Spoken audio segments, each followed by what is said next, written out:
তো আজকে মশলা দিয়ে বাটা মাছ ভাজা করব। দিয়ে দিচ্ছি পরিমাণ মতো লবণ, হলুদ গুঁড়ো, জিরে গুঁড়ো,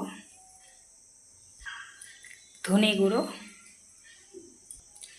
দিয়ে দিচ্ছি ঝাল লঙ্কা গুঁড়ো, দিয়ে দিচ্ছি গরম মশলা গুঁড়ো।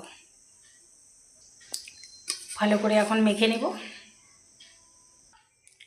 ভালো করে মেখে নিয়েছি। তো এখন আমি মাছগুলো ভেজে নেব।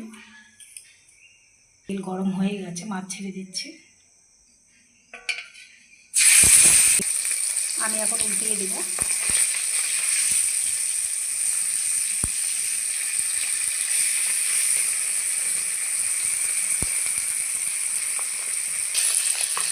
এই মাছগুলো কিন্তু ভেজে নেওয়া হয়ে গেছে, উঠিয়ে নেব।